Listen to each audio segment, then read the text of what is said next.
There's something quietly revolutionary happening. A growing number of people are doing something that feels almost radical in 2024. They're disappearing from social media. Not with dramatic deletions or public announcements, just quietly stepping back, posting less, sharing nothing. What's happening inside their minds is something psychologists are only beginning to understand. Let's start with something most people get completely wrong. We assume that people who stop posting are hiding something. We assume they're depressed, antisocial, or have something to be ashamed of. But the research tells a different story. These people aren't running from something. They're running towards something. And that distinction changes everything. Think about the last time you did something genuinely meaningful. Maybe you watched a sunset that made your chest tighten with beauty. Maybe you had a conversation with a friend that shifted how you see the world. Maybe you accomplished something you had worked months to achieve. Now think about what happened next. Did you reach for your phone? Did some part of your brain immediately start composing the caption, choosing the filter, imagining the comments? Here is what researchers discovered.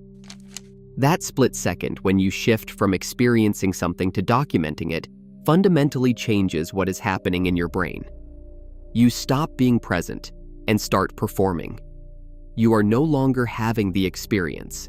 You are creating content about the experience. Those are two completely different psychological states. People who stopped posting noticed something strange. The sunset got more beautiful when they stopped photographing it. The meal tasted better when they were not staging it. The moment with their kid felt deeper when they were not capturing it for strangers. This is not poetic exaggeration. Neuroscientists call it attention fragmentation. When you are thinking about how something will look to others, you are using different neural pathways than when you are simply experiencing it. You cannot do both fully at the same time. Your brain has to choose. And for years, you were choosing documentation over immersion without even realizing it. Now imagine you are at a party.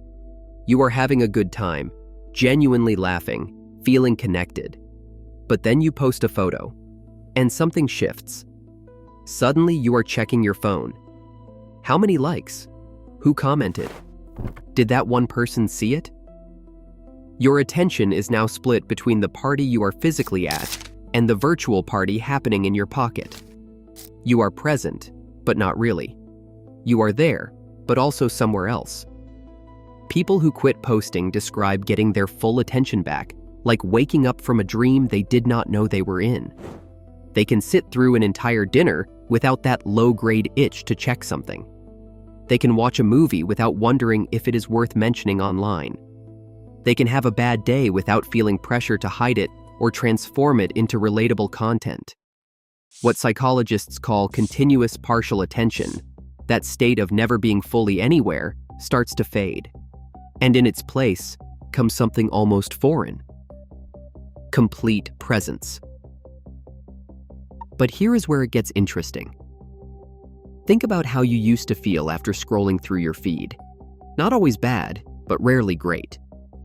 There is a subtle exhaustion that comes from consuming dozens of curated life highlights in minutes. Psychologists call it social comparison fatigue. But there is another side to this equation that nobody talks about. It is the fatigue of being compared to. When you post your own life, you are not just consuming the performance. You are part of it. You are waiting to be judged, measured, and approved of. Every post becomes a small audition. Will they like this version of me? Is this funny enough? Pretty enough? Successful enough? People who stopped posting describe a weight lifting that they did not know they were carrying. The constant background hum of wondering how they are being perceived slowly quiets. They stop curating their lives for an invisible audience. And something remarkable happens. They start living for themselves again. Their choices stop being influenced by how they will look to others and start being influenced by what actually matters to them. Let us talk about what happens to your identity when you stop broadcasting it. For years, you have been constructing a public self, choosing which moments to share, which angles to show, which parts of your personality to emphasize. And here is the thing about that public self. It starts to feel like the real you. You begin making choices that fit the narrative you have created. You go to places that match your aesthetic. You develop opinions that align with your brand. Without realizing it, you have been slowly editing yourself into a character.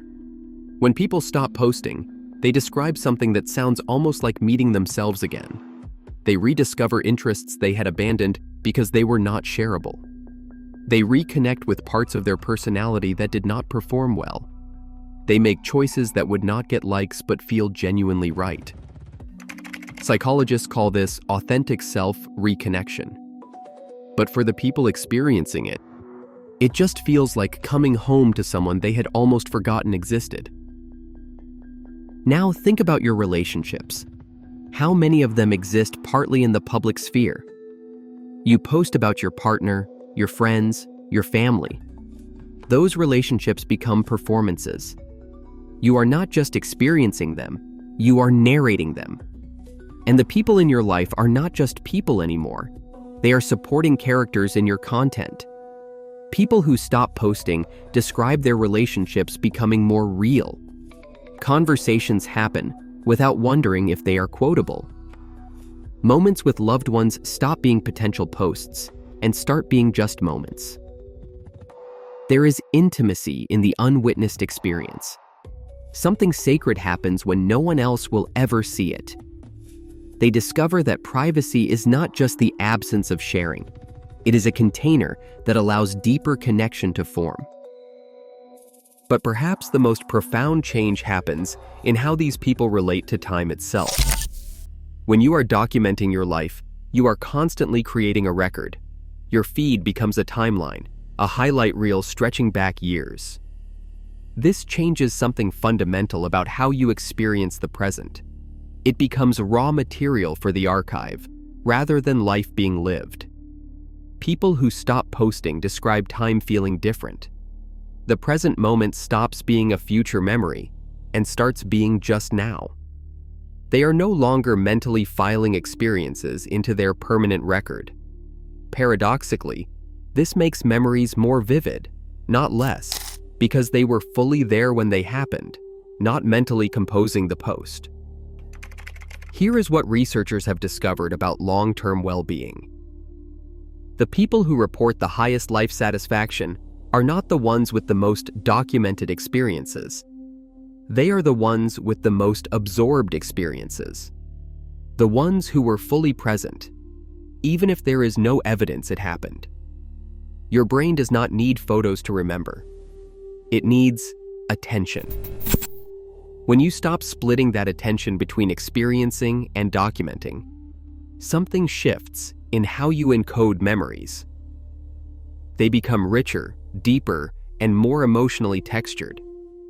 There is a specific type of confidence that develops in people who live unwitnessed lives. It is not the confidence that comes from validation, from likes and comments and external approval. It is something quieter, a confidence that does not need to be seen to feel real. They know what they have done, who they are, what they have experienced, and they do not need anyone else to confirm it. This internal validation is becoming increasingly rare. We have built systems that train people to outsource their self-worth to metrics. But people who step away from that system start rebuilding something older, something more stable, a sense of self that exists independent of observation.